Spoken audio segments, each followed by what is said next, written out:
Hello there and welcome to another live chapter reading for Itsy Bitsy Book Bits. Today I shall be reading from The Web of Humanity by Maria Turchin. Book 1, The Web of Memories. Chapter 1. History is just the stories of our ancestors, our families and us. Some people live their entire lives without knowing where they came from or what they believe in. But that's no longer me, thought Anna Venue, not after last year. Anna's grey eyes battled the sun as she looked out onto the caramel desert stretches of Phoenix, Arizona, from Sky Harbor International Airport. Her cell phone vibrated and pulled her out of her reverie. Her flight to the Dominican Republic had been delayed. Maybe it was the sweet smell of espresso from Cartel Coffee Lab, or maybe it was the distinct German seductively whispered between two travelling lovers. Still, whatever it was, something made Anna yearn to revisit her grandfather's memoir, the memoir of Navy Lieutenant John Venue.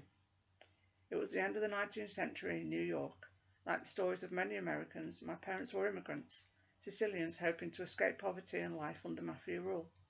However, fate intervened and weaved unwanted irony into their expectations, turning their American dream into just another impoverished neighborhood centered around Elizabeth Street in Manhattan, a district now affectionately dubbed Little Italy. During my parents' era, there was no quaint souvenir shops and gelato cafes, just slums survival and yet again the ruthless control of the Italian mafia. On the corner of Elizabeth and Hester Street, a tiny pastry shop emerged from my parents' endless work and perseverance. Our Venucci family secret cannoli recipe earned the shop its reputation. The innocent dessert became the particular favourite of a not-so-innocent man, Joe Masseria, better known as Joe the Boss, head of one of the largest New York gangs. My father was expected to pay him respect each morning with a delivery of 10 fresh cannolis. In 1901, my older brother Lorenzo was born, which all of Elizabeth Street celebrated. He was a newborn in America and destined for greatness. Each penny was saved. He was going to be a doctor. He was going to make something of himself. He was going to take every scrap the American dream claimed to offer. My parents were to watch it all unfold, justification for coming here and their continued suffering and hard work. And maybe they would have been if the Masseria gang did not exist, or if Lorenzo did not have a temper easily seduced by power. But it did, and he was. By the age of 17, he was already a street soldier of the Masseria gang, the cancer that metastasized throughout our neighborhood, preying on the lives of young men. Street freedom, easy money, and easier girls trumped working at the bakery with immigrant foreign-speaking parents, and so he looked past the tears of my mother and the painful silence of my father, and he simply ignored them. By this time I came into this world in 1922, Lorenzo was out of the house completely. The first shots of the famous 1930s Castellammarese War were fired around my 8th birthday. The bloodshed between the Masseria and Maranzano gangs, skillfully orchestrated by Charles "Lucky" Luciano, spread like wildfire throughout New York City. My brother was one of its first victims, and so too was our American dream. Devastated, my parents turned their focus to me to make sure I would not follow in my brother's footsteps. They did not have to try hard. I hated the mafia as much as they did. I was not given the freedom Lorenzo had, so instead I read about it. Books about travelling and seafaring adventures filled my lungs with the aspiration that one day I too would see distant lands. My copies of Captain Blood and Moby Dick were worn from use, and I imagined myself pulling lines on a ship while kneading dough at the bakery. Every moment I could get to the docks, I was there. The stronger the wind and the heavier the rain, the more vividly I could see myself at the mast of a ship, a real seaman. When World War II began in 1939, I was nearly 18 and ready to enroll in the Navy, but was rejected to my parents' relief. A childhood fracture had caused my right leg to be slightly shorter than my left. It was hardly noticeable, but unacceptable to Navy physicians. I felt cheated, my dream taken from me by something I had no control over. But I persisted. There just had to be another way, and I found it when I applied to the U.S. Maritime Training Station in Sheepshead Bay in Brooklyn. I started my training as an apprentice seaman and graduated as a merchant marine in the rank of ordinary seaman. The Connecticut steam merchant ship was the first realization of my long-awaited vision. The ship sailed between South America and New York, importing coffee, sugar, and exporting cars and heavy machinery for South American factories. This first trip was more thrilling than I had ever dreamed. Typical flora, exotic points, humid dense air with every particle carrying the deep scent of coffee and cocoa beans. Nothing like the street life of my New York City childhood. Intoxicated with joy, I looked to the future with the certainty of conviction that I was following my destiny. I was on the Connecticut that I met James, my best friend. On my first day on the docks, I walked alongside the ship, looking for the captain to introduce myself. The Connecticut looked like a massive sea monster groaning with delight as the port crane's giant arms fed it different pieces of heavy machinery. Crate after crate disappeared one after the other into the beast. Obediently, provisions stood along the dock waiting for their turn to be swallowed up into the ship's steel belly. In front of me, a group of sailors and port workers were gathered in silence, hanging on someone's every word.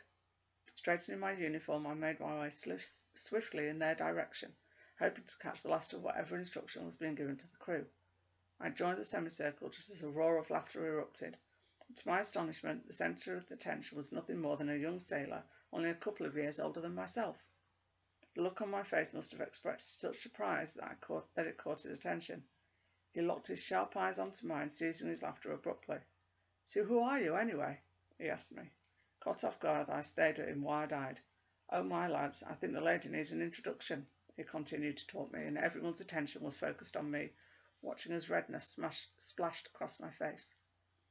"Oh, no, we've got ourselves another shy one," the sailor snickered, fanning himself in a bashful, exaggerated motion. The crowd once again erupted into laughter, and while I attempted to look like I was in on the joke, to my relief, with their last laugh the crowd dispersed. Still having no instruction, I was about to pick a direction to self-assuredly walk to when the sailor grabbed my shoulder. "Don't be upset, lad, we were just having a bit of fun. I'm James," he said to me, and James began to tell me a story with his arm draped around my shoulders, as if we had been buddies for years.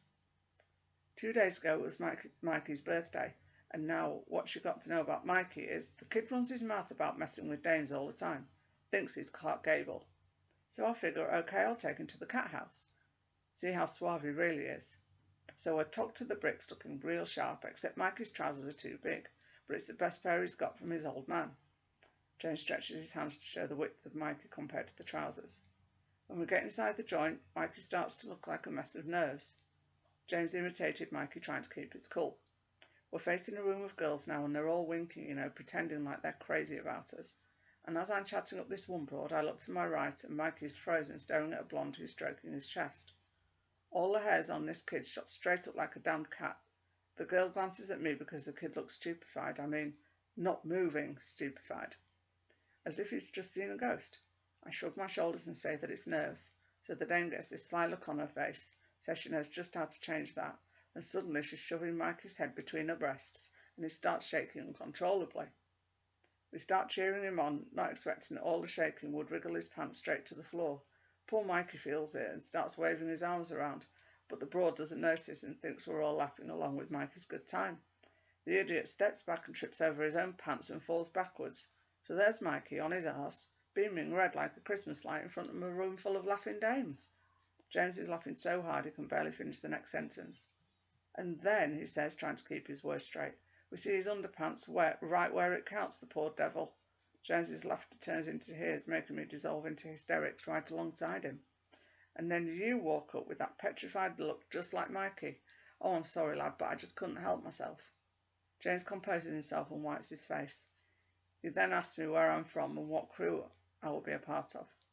He gets a bit more serious and says, "Kid, listen, we're your family now, so don't think for a second that you can't rely on any of us like you would on your own brother." Shaking his hand, I smirked at the irony in his sentence. I wouldn't have trusted my brother with anything. James was about 5'8", and even though I towered over him at 6'1", I still felt like I was the one looking up at him.